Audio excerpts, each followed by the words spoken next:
spend most of the hour on fundamentals. That's not uncommon.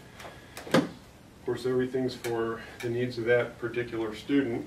And but this guy works hard, and like I said, he catches on quick and does a lot of things on his own, which gives us the luxury of moving on to some of this literature.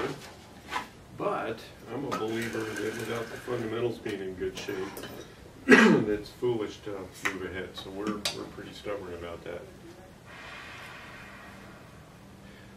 You want me to play it first, or do you want to do it? I'll play, like, in portions or like the whole thing? No, we're going to break it up into chunks.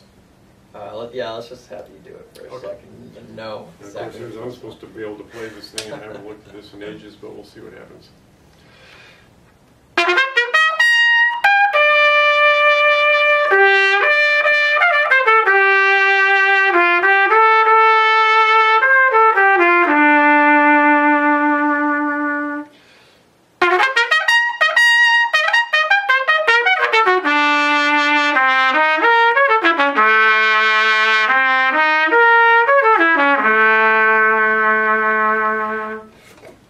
Davidson's the one that taught me this piece a long time ago when I was a freshman in Indiana. And so my interpretation is a reflection of his, with pretty free, you know, it says scherzando, so it should say all of that, but you can mess with the time a little bit. And it says, you know, like a cadenza, okay? Let's hear what happens.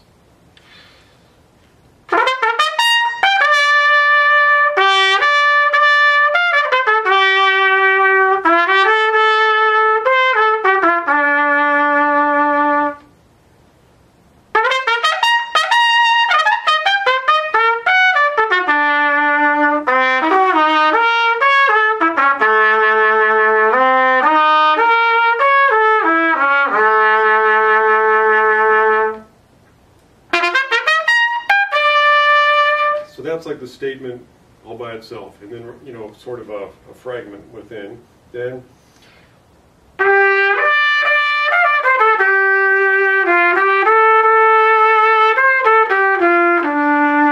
so I want to go da-da-da-da-da-da, like a call, an announcement, then warmer and prettier for the rest of it.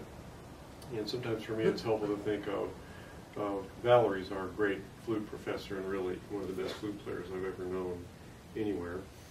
If she played it, what would it sound like? Can you imagine that? Like, I wouldn't say wispy, but like, probably.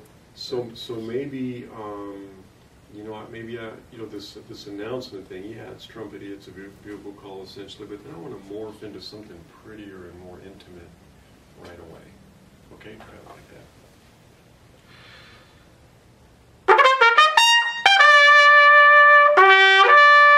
So if you glue that note, you da-da, you glue those notes together, you kind of blow it. So I want to go da-da-da-da-da-da, da-da-da-da-da-da, like a new thought, yeah? So.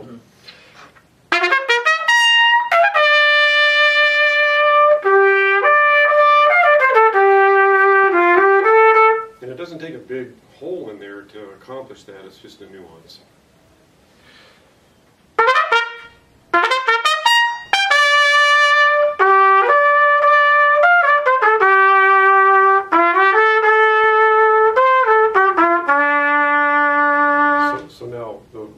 I remember with Mr. Davidson working on this and spending forever on this opening, like every little thing had to be just right. So we want to take a little more time on that B.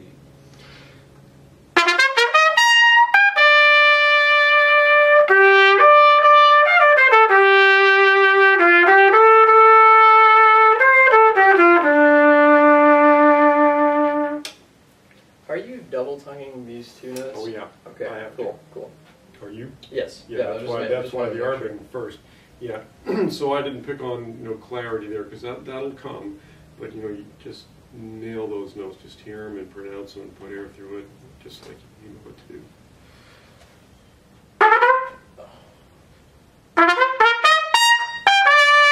Now, for the purpose of this video, here's a problem-solving thing we'll do. So it's easy to say, play it better. And oftentimes with a smart guy, that's really all you need to do, because it heightens his awareness, and now it's more important. He's like, oops, and just makes it better.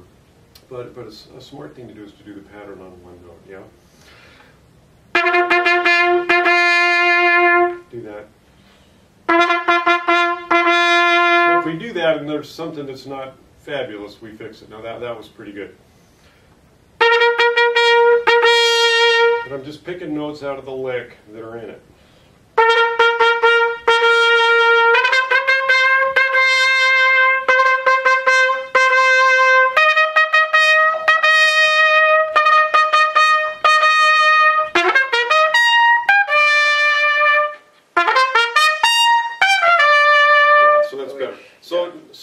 So we cracked a note, but what I'm hearing is there's more ring in the tone, the 16ths were cleaner, a little cracked note I'm not worried about. Now it's starting to shape up, and what we're doing is simplifying the delivery. The negotiating of the intervals is now kind of removed. It's just no big deal. We tend to overdo all that, so having all those notes in the same place.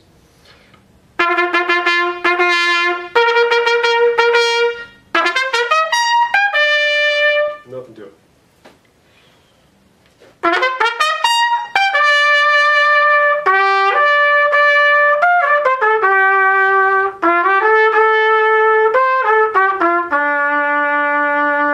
Fabulous. It makes me look smart. Yeah. Nice.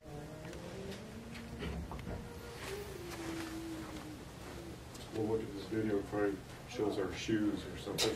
Yeah. Okay, so we're moving on down the page on the Tomasican chair. Now, I probably should have left the camera running before, but what influences, and we haven't rehearsed any of this, this is all for real. What influences do you suppose are on this, we're right after the intro on the Tomasican chair, if you know the piece, right after rehearsal 1. What are our influences on this composer's, first of all, we know this is French. Yeah. And it's one of the contest pieces for the Paris Conservatory. But what's influencing Mr. Tomasi, do you suppose, when this piece was written? What's going on in music in the world? No clue. What about American jazz? Oh, okay, yeah. Right, now, so now that I mention it, you're looking for a music history kind of an answer. Well, of course, it is part of music history. So you've got this opening, then you've got this kind of bluesy piano introduction. You go to a cut mute, and I bet you Tomasi heard that kind of a sound in a club and liked it. And so if this is shows jazz influence with a bluesy feel to it and the cut mute, trumpet, and all that stuff, what's it going to do for our vibrato? Yeah. A lot. Yeah. So, let's see what happens here.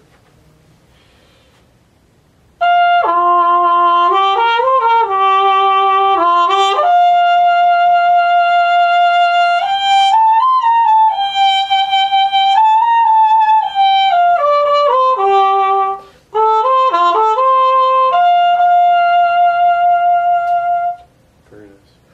And I would say your F was actually good. I'm going to probably trigger that a little bit because it's a sharp note, but your ears are so strong. You did it fine anyway. Yeah, so good. Now you get rid of the mute. So.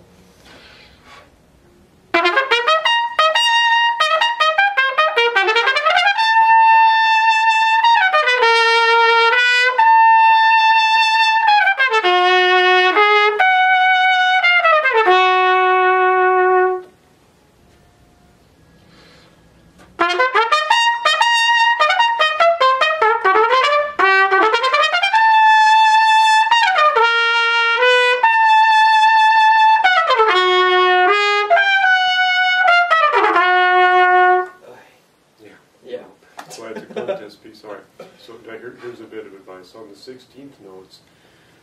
Without getting into a long speech about, in high school they used to call it frames of reference, but I see, like how big is a blade of grass? We've had that talk before. And how big is a blade of grass? To me, not so big. To an ant, it's huge, right? So there's no such thing as fast. So we get to these 16 things without being late. Time is important, but in your head, it's not fast. Those notes are, they're big. So. Edit.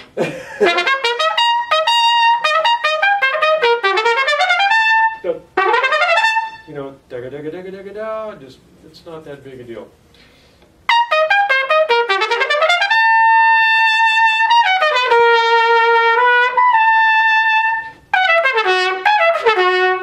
stretch those out, but stay in within the So, pulse. would you want me to single tongue those then? You sure can. Because Christy was telling me how like she's single tongues them because it's not as fast as you think it is. When I was your age, Yeah. I wanted to show everybody how fast I could play. So, okay, there's lots of space in this concerto for playing fast, and if you you're not getting behind, you're just giving a kind of a languid treatment, and single tonguing those is probably more secure and makes it flow better, so I agree. Okay. So I double tongue the scale, da da da da da da da da da da, like that.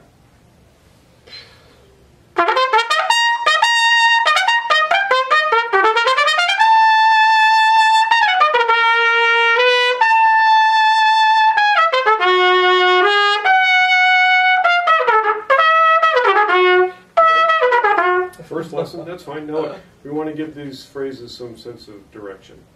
So da da da da, the B flat is going to be my arrival. We see da da da da. We want to go da da da da, but it's really da da da da da da. So.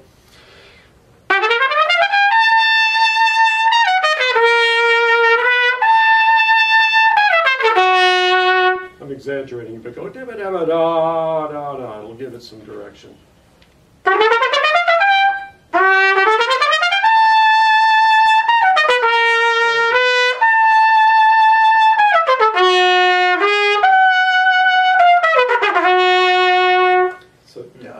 Da-da-da-da-da, you again to the long note.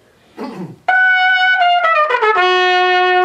so here's just another musicological theorist or music history argument or whatever. If I suggest to you that that long note is where we're going to, and you say, yeah, but that's beat 2, don't we always go to the strong beat? Well, he's already messed with the meter. He's stuck with notation systems that he's stuck with. I would argue that he's freed us from the bar line, which was really typical when this was written, and to try really, really hard to stuff this into the box of where 1 is and all that stuff, instead of, if I imagine this with no bar lines at all, it kind of changes my interpretation as more free. Does that make sense? Yeah. So now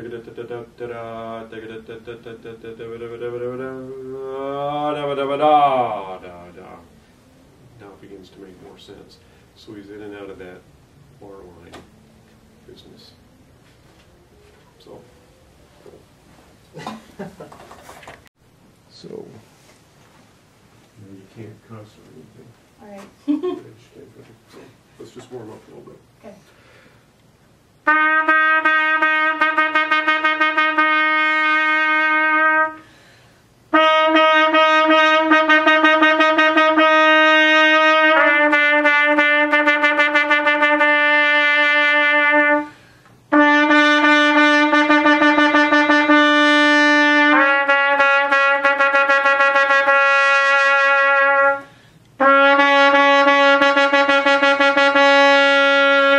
Good to go? All right, let's hear some Naruto. Okay.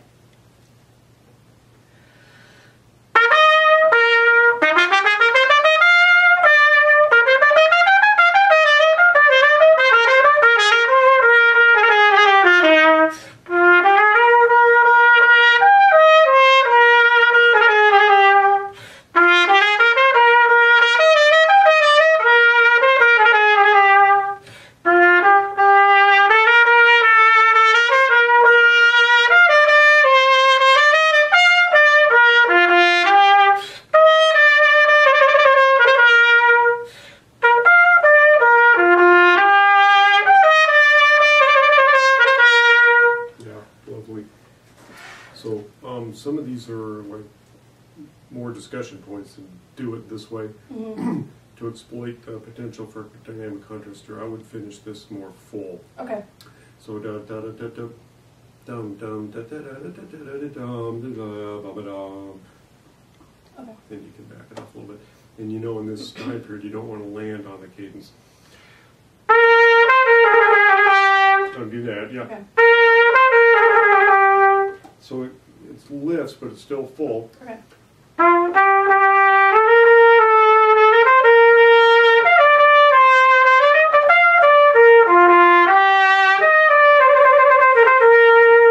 Then you got somewhere to go. So Okay. how about from there? Okay.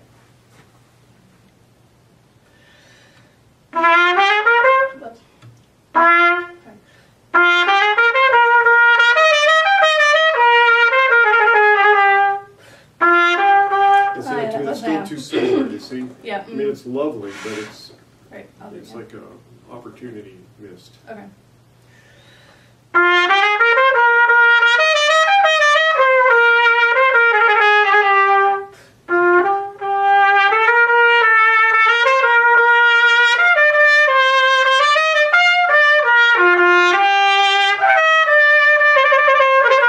You know, a small thing on the drum. You can do it like that. You're sort of reiterating the approach note. Right. Playing it twice, or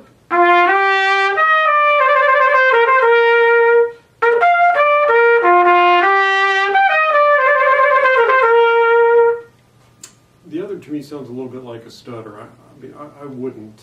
I mean, if you love it that way, you can play the beat twice. You know, Okay. you got it in your head that way, or Yeah, kind of. But or I is could- there a I can- recording you like, or somebody did it that way?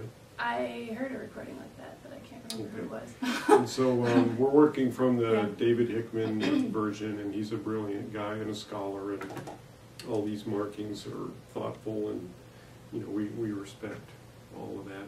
Mhm. But realize too that he's sort of overmarked it, and you don't have to do all of them, all of the suggested things. Okay. But anyway, very nice.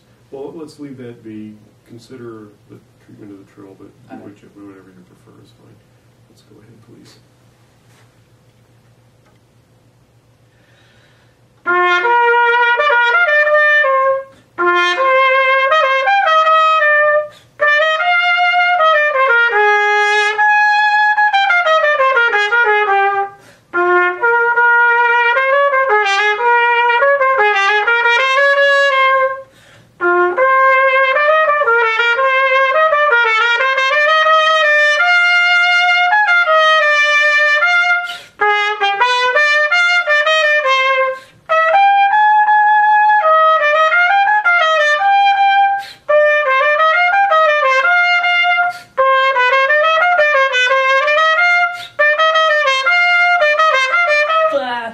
Sorry. Just a second. Okay. So, just That's for right. the edification of our observers here. Yes. Now, this is Lindsay Jessic, a beautiful trumpet player, and there's not, the hard part with her is there's not a whole lot I can tell her. But we do identify and talk about non-harmonic devices in this literature, and we've done very little of this piece together, but we've done other pieces together. So she knows where the suspensions are, etc. And so some of the phrasing nuances, she's very strong intuitively, but she is aware of them as well. So we want to have a reason for whatever we're doing other than I like it that way. So some of the nice phrasing you hear is a product of her training and her own giftedness, of course. So let's nail that down. Where's a good place to start? How about there?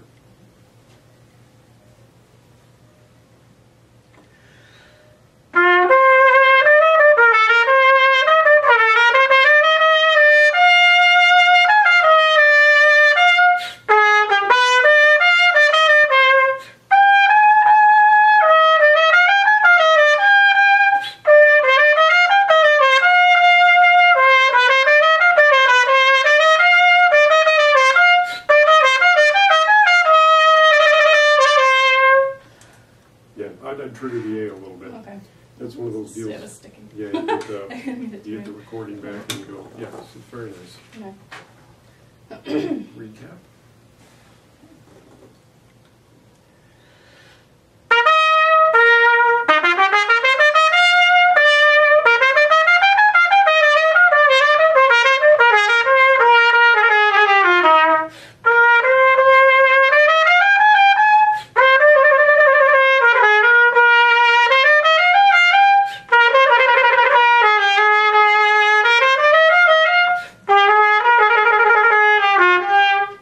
Whoops, sorry.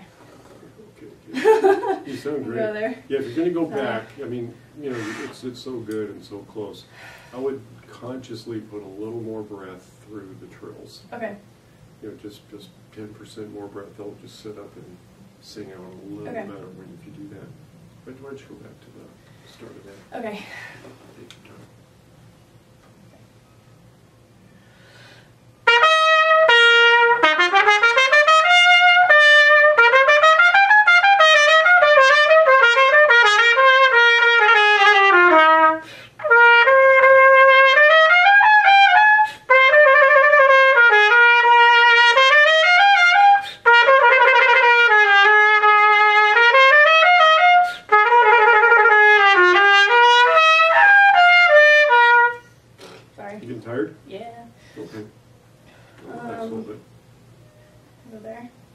Yeah. Is that a weird place? You're fine.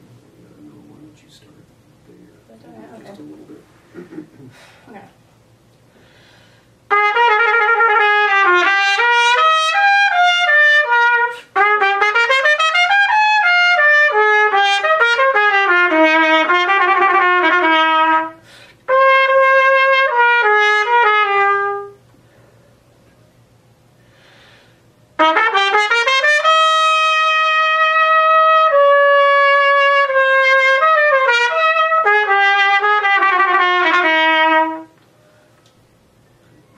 You want to do this cadenza or a different one? I had been doing this one. That's fine. Yeah, no rush. Take a second. Let the piano player play.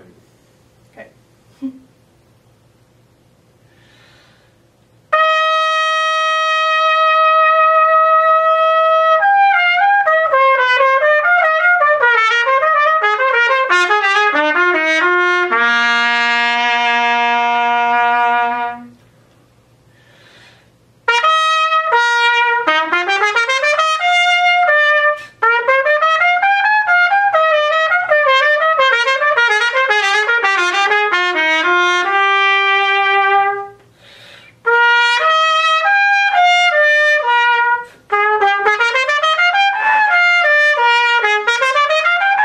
Oh, sorry. I played for like an hour before this. Oh, yeah, you're I was fine, playing you're this too much. Yeah, Go there? just relax, rest. Okay.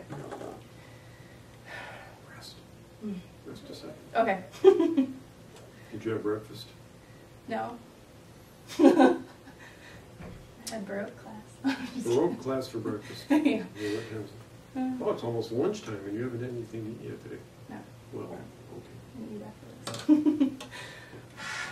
So, I don't know how much pedagogical stuff we want to talk about into the movie camera, but, you know, you sound, number one, you sound terrific, and all the breathing stuff we've talked about has come a long way.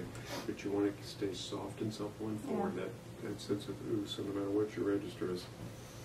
You got to be a fool to play this after she plays it, but we'll see what happens.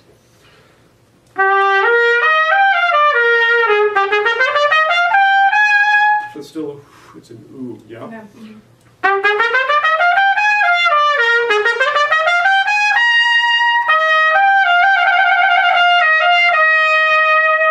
And that helps with the ability to sustain these long hikes. Okay.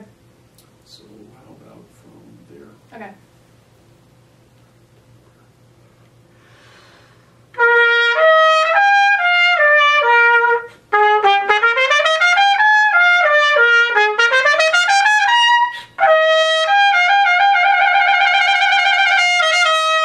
So I say one thing and everything's perfect.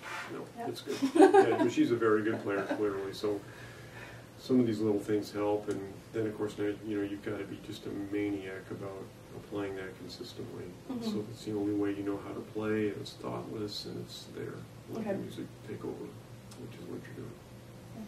So let me turn this off. Bye. Okay. All right. This is Jared Van Vickel. And what's your hometown? Bristow, Oh, Oklahoma. Bristow, yeah. I was thinking Sepulpa, but Bristow. What's the population of Bristow? Probably 4,000 or 5,000. Tiny. And this guy was a champion wrestler in high school. And a lot of things I like about Jared, but among them is he knows what it's like to work hard. And he's not one to feel sorry for himself. And when things don't go his way, he figures it out and fixes it. So this is a good thing. So by way of warm-up, probably every trumpeter in the world does Clark studies. So we're going to do a Clark number 2, but with a little variation that we'll do through some different modes.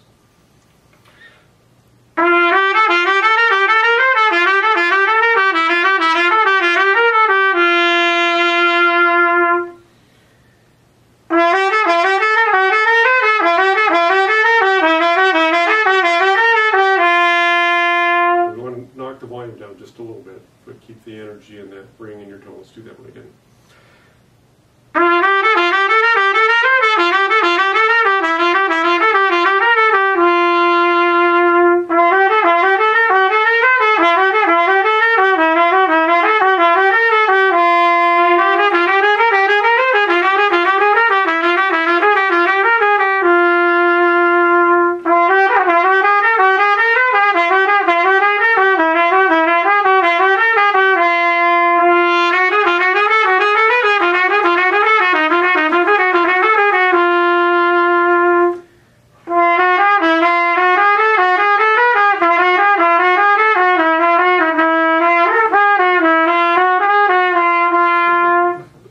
close. So anyway, hopefully with these different students of mine, you're hearing great tones. They all have a great sound, and there's a smoothness and a flow with the delivery. We don't want to fail to mention that or leave that taken for granted. Anyway, what we're doing, this third one we're doing is half diminished, and it's a little not intuitive. Let's try that one again. You got a whole step below the tonic. So it's an E flat.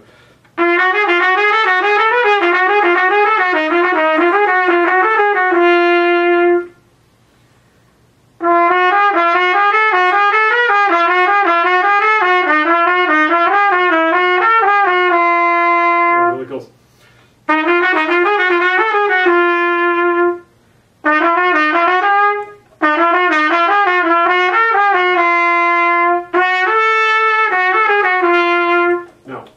So here's this is, you know, again, like with the others, this isn't rehearsed, this is real, so I'm going to put this guy on the spot. To figure this out, is it more important to know the fingers or what it sounds like? What it sounds like. Yes, sir. So listen to it. And the fingers do what they need to do.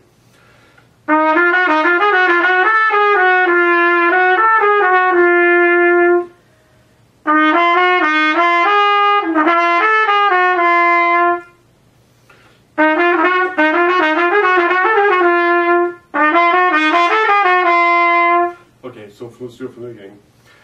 Oh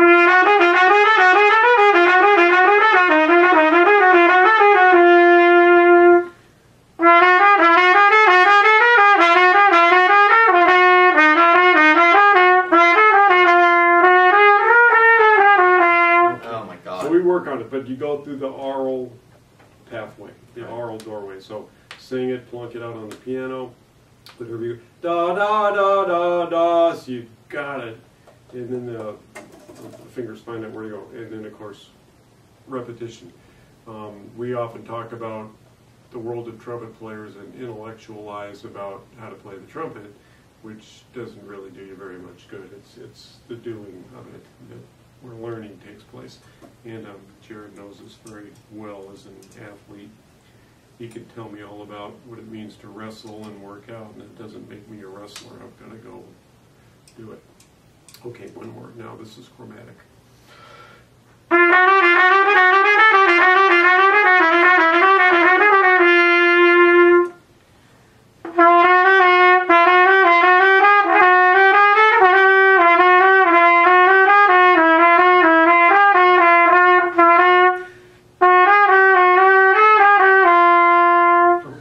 Some attention as well. That's fine. So we do these in at least those four modes, and often I'll add a whole tone at the end.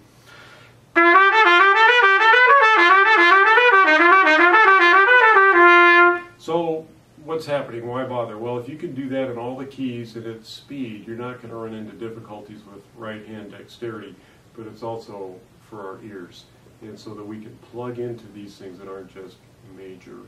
And then you get into Beach Etudes, Tommaso Concerto, 20th century French literature, whatever you're doing, and you're much less likely to have trouble hearing it. You know, we want to get out of the F major box and be completely fluent in any circumstance. So, what I've asked Jared to do with me this morning is something we do a lot of, and that's lyrical playing. Emphasis, we always emphasize sound, but we need really useful vehicles for that, and I believe as well that mastery happens in simplicity. So we're going to play these, there's some Bordoni studies that we're going to transpose down a major second. We play B flat all the time, so I don't mean to be confusing there, but for now we're going to play C trumpet, take it down a step. Very common transposition we're going to encounter, but our emphasis on a flowing and beautiful and resonant sound.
it was tempting to say things to him before the fact, but after the fact, what you'll observe, and we got it on video, we can even rewind it and improve it. Your notes spoke better, they're more resonant, and the constant flow of sound was all better. Mm-hmm. And I'm going to suggest to you that that was a function of having had better time. That the security in your time made all of that more coordinated. So, significantly to me is I didn't say anything about his time, I just modeled it a little more strictly than you imitated me, which is pretty intuitive, and things start to line up. Now, what makes it useful is we got to do that the first time and do it for ourselves. Mm-hmm. Always, always time. All right, let's do it one more time, we'll go ahead. So before you start playing, time is established in my head, yeah? And then it helps to move, too. You know, I'm kind of stiff visually when I play, and probably from doing so much television, you know, we had to stand on a microphone and all that stuff. But to move and have the body participating in the time is helpful.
So better and better the more you play. And you could say we're getting more warmed up, you're getting in a more musical place mentally, and probably all of that's true. But your time is good, your awareness is on sounding great, which sounds too simple, but how aware were you of what your embouchure was doing, or your corners, or Completely unaware. yeah, completely unaware. So those things all do what they need to do as a product of the act of sounding good, which sounds too simple, but it's really extremely powerful, and we use that tool on purpose. So another thing I'd like to draw your attention to is all of these folks, when they play, are free of intervals, meaning no matter how wide the intervals may be, you'll hear a constance and a sameness about the sound and the delivery. We're not adjusting or being tripped up by large intervals or ascending or descending or extremes of register. There's a great uniformity there, and with that comes the freedom to do what you want. And of course, that's a continuous pursuit. He's an undergraduate, very good player. He's made a ton of progress, And that's why I asked him to play as a compliment to Jared's hard work. But for all of us, it's always a work in progress. And the challenge is, how disciplined can I be to have those thoughts always? The beautiful sound and the coordination of good time, right? Mm. All right. Bye.